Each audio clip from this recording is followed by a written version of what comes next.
Bueno, acá ahora vamos a empezar, como habíamos dicho que el Renacimiento significaba una transformación en todos los aspectos, tanto artísticos, literarios, filosóficos y también científicos. Ahora vamos a abordar un poco todo lo que ocurre en el campo de la ciencia. Para eso estamos aquí con Alejandra Filiola, que es una física que ha trabajado como docente en la UBA y en la Universidad de Sarmiento, y que también ha incursionado y ha hecho una maestría en análisis del discurso. Bueno, los dejo aquí con Alejandra.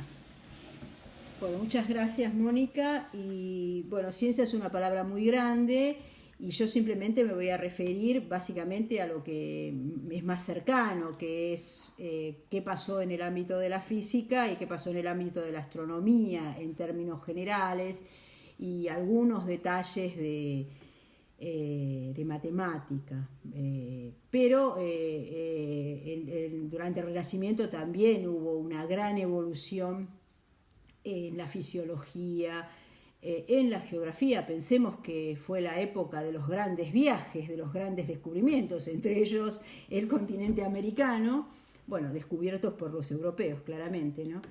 Y en la química, etcétera. Es decir, fue un periodo extraordinario y yo creo que dentro de lo más extraordinario que ha ocurrido en astronomía, sin duda la figura de Copérnico y el reemplazar el centro del universo y nuestro centro, que era la Tierra, sacar a la Tierra y poner el Sol, fue la gran revolución copernicana que después llevó el nombre a todo tipo de gran revolución. Y que fue eso lo que creo que desde mi punto de vista el punto más alto de cambio que hizo, bueno, la cultura europea y que fundamentalmente se tuvo que enfrentar a un poder muy fuerte como el poder de la Iglesia, que bajo ningún concepto aceptaba que la Tierra dejara su centro para hacer, digamos, para girar en torno al Sol. Y que fue también lo que muchos años después Freud dijo, bueno, fue la primera herida narcisista que recibió el ser humano, ya no estaba en el centro del universo, ya empezó a girar alrededor del Sol. Después vinieron otras heridas. Bueno, justamente ahí lo que te podía comentar es que siendo que la Edad Moderna y el Renacimiento como inauguración de la Edad Moderna significó de poner al hombre en el centro, acá con respecto a la Revolución Copernicana es al revés, porque de estar en el centro la Tierra pasa a ser al costado. Y después ya Kant también va a hablar que él realiza una revolución copernicana, pero va a ser una revolución copernicana al revés, porque él va a poner al hombre en el centro del problema del conocimiento. Y bueno, quería destacar ese pequeño detalle que aquí, en este aspecto de la ciencia, parece como fuera al revés de todo lo que ocurre. Bueno, sí, seguramente. Lo que pasa que era un momento que también se estaban sentando las bases de la ciencia tal como la conocemos hoy en día. Es decir, era una ciencia que se empezaba a basar en datos, en datos que provenían de observaciones. Observaciones que cada vez eran mejores y más frecuentes. Entonces, los datos con los que se contaban eran muy difíciles de conciliar con un modelo ptolomeico. El modelo ptolomeico es tomado de un modelo aristotélico. Quiero decir que no todos los griegos tenían a la Tierra como centro del universo. Hubo quienes discutían eso, por ejemplo Arquímedes, sin ir más lejos. Pero bueno, era el modelo que aceptaba la Iglesia, concretamente. Y era el modelo que se llevaba bien con lo que decía la Biblia o aquello que la Iglesia quería, la Iglesia católica me refiero, leer de la Biblia. Bueno, esta evolución poder comenzar a utilizar datos precisos, es una de las vertientes o una de las facetas que habla de la nueva ciencia, nueva en ese momento. Es para nosotros cómo nosotros hacemos ciencia en este momento, y que fue, digamos, inaugurada a través de Copérnico, pero sobre todo a través de Galileo, y finalmente termina, digamos, de ser fundada con el gran padre de la física, que es Newton. En ese sentido, era imposible conciliar los datos que se tenían, o muy difícil, con un universo en el cual la Tierra sea el centro. Además era un universo muy idealista, ¿no? Porque también se hablaba de órbitas circulares, por una cuestión que el griego, los griegos consideraban que era una figura perfecta, por una cuestión de pensar eso como la perfección. El círculo es la perfección, y cómo puede ser que nuestras órbitas no sean círculos. Bueno, también dejaron de ser círculos, ¿no? Un siglo más o menos más tarde vino Kepler, y adiós al círculo, pasaron a ser elipses, o sea, ni siquiera se pudo sostener eso. Bueno, y si estamos hablando del Renacimiento, me parece que ahora se ubica bien hablar de Leonardo, ¿no? Porque Leonardo es como el paradigma del Renacimiento, es un hombre múltiple que se desarrolló en todos los aspectos. Sí, no sé tanto en el astronómico, que era el tema que veníamos hablando con Copérnico, pero sí en muchísimos aspectos, por ejemplo en fisiología, en hidrodinámica, todos sus grandes inventos, sus proyectos, todo el conocimiento extraordinario que tenía del cuerpo humano, que además no solamente lo tenía porque era un gran curioso, sino que también lo reflejaba en su obra, en sus pinturas, de una manera, increíble. Y de Leonardo sí me gustaría comentar el famoso hombre vitruviano, donde aparece, como el hombre ideal, ¿no? Ese hombre perfecto desde la mirada de Leonardo, que es la mirada del hombre del Renacimiento que está mirando a Grecia, y aparece en las proporciones de esa figura. Me refiero a las proporciones, el alto, la cantidad de veces que la cabeza entra en el cuerpo, y etcétera, la distancia de los ojos. Ese hombre ideal aparece con gran repetición en la famosa relación áurea, que era tomada de los griegos, ¿no? La relación áurea es un número, básicamente el número de oro, o respeta el número de oro, y que, los griegos consideraban que era respetar esas proporciones era símbolo de belleza, ¿no?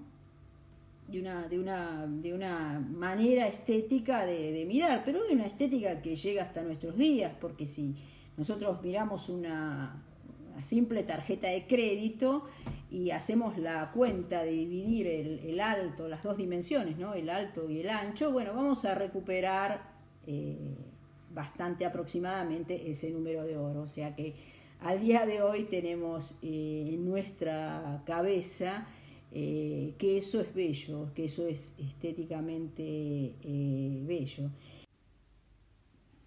Y otra característica, si se quiere, geométrica, que aparece durante el Renacimiento, es las maneras de representar, que van a diferir bastante de la época anterior, de la época medieval, y es el uso de la perspectiva.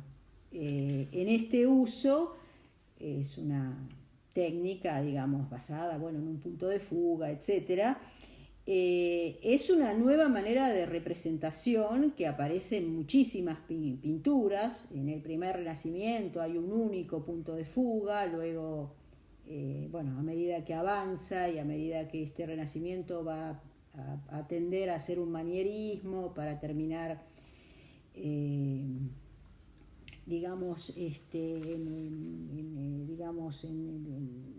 por ejemplo, en en los cuadros de Miguel Ángel, donde uno puede observar múltiples puntos de fuga, más de uno. Es una técnica geométrica, es una técnica geométrica que se universaliza o aparece en muchísimos cuadros, y también podemos pensar en este recurso que nos hace imaginar dos dimensiones, una tercera dimensión, muy usada durante el Renacimiento.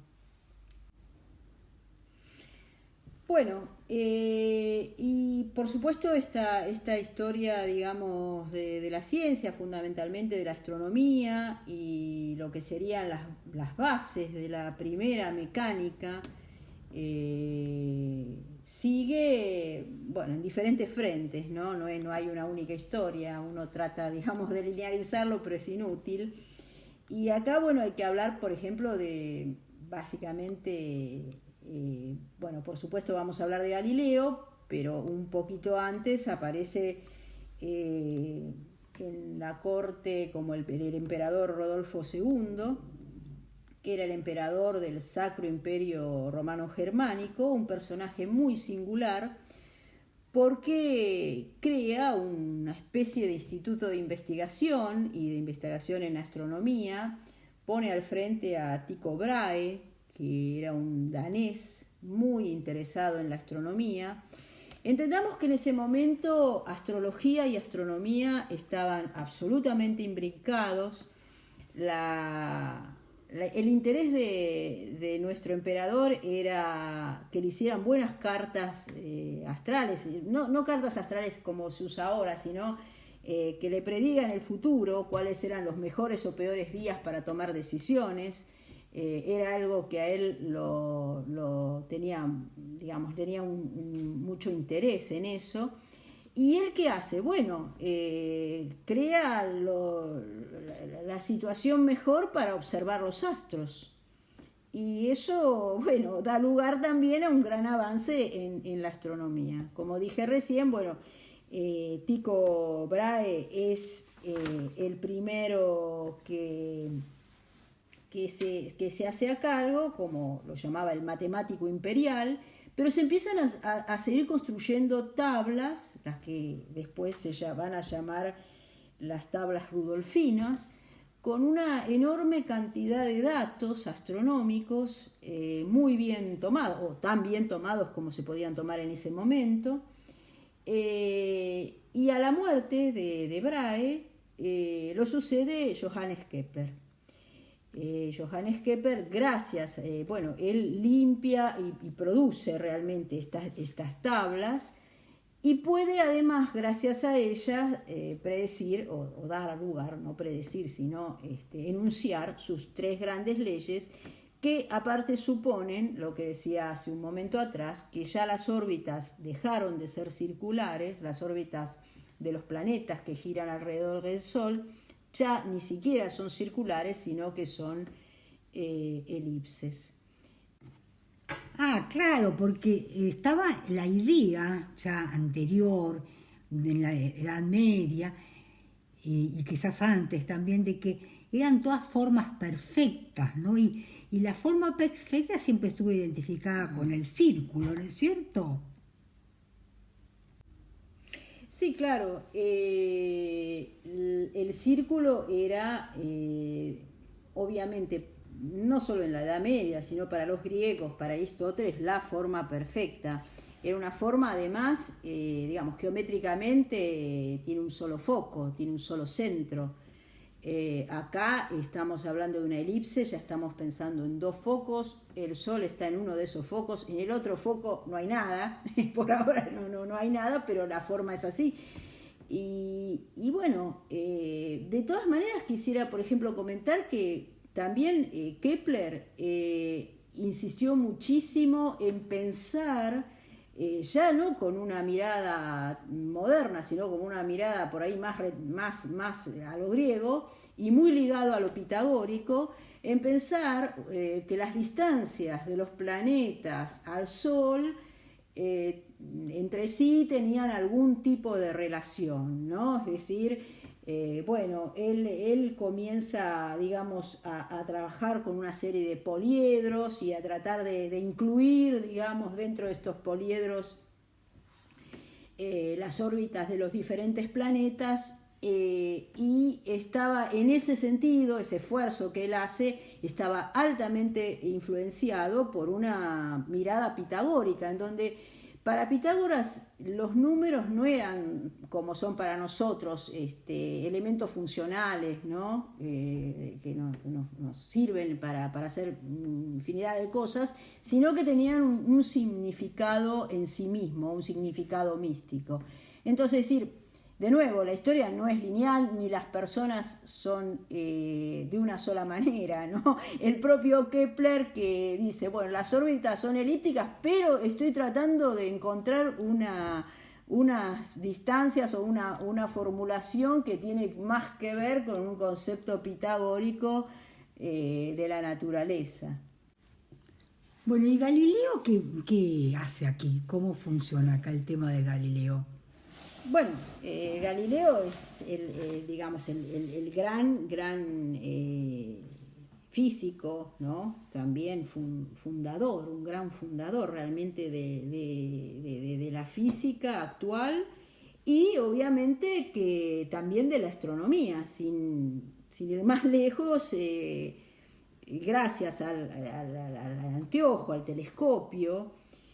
Bueno, acá hay una controversia, que él decía que lo había inventado él, bueno, los holandeses que no. Finalmente, lo que sí nadie puede discutirle a Galileo es que con ese telescopio él pudo observar 4 de los múltiples satélites que tiene Júpiter e identificarlos. Entonces ahora, más que evidente, había objetos que no giraban alrededor de la Tierra como era la intención de la Iglesia Católica, sino que había 4 satélites que hoy en día son los famosos satélites galileanos, que giraban alrededor de Júpiter, ¿no? Y que, bueno, llevan los nombres de esposas y amantes de Júpiter, estos satélites. Io, Europa, Calixto y Gamnímenes eran, bueno, girando en torno de Júpiter. Y es lo que lleva a la famosísima controversia con el papado, en el cual, bueno, Galileo finalmente opta por el camino más sencillo, que es decir que no era verdad. Después dice Pur se mueve. Bueno, esas son todas anécdotas, no se sabe realmente si son así, pero bueno, no importa, es lo que cuenta la historia. Pero evidentemente los satélites están girando en torno de Júpiter, y tampoco vamos a pensar que Galileo hizo mal, todo lo contrario. Hacía no muchos años que lo habían mandado a la hoguera a Giordano Bruno por hacer, digamos, declaraciones que eran un poco irreverentes desde el punto de vista del papado, que por otro lado tenemos que entender que estaba siendo atacado fundamentalmente por el protestantismo, que ya estaba, digamos, quitándole poder. Bueno, entonces, finalmente eso es lo que ocurrió. Luego Galileo tiene otra faceta como fundador de la mecánica clásica, ¿no? De lo que nosotros entendemos como mecánica clásica, que lo veremos en una próxima entrega. Bueno, aquí vamos a suspender momentáneamente el tema de la revolución científica. Para la próxima reunión nos vamos a ocupar de Descartes, en tanto protagonista de un modo totalmente novedoso de operar en el campo del conocimiento, y luego retomaremos el tema de la revolución científica para ocuparnos nuevamente de Galileo y inmediatamente también de Newton.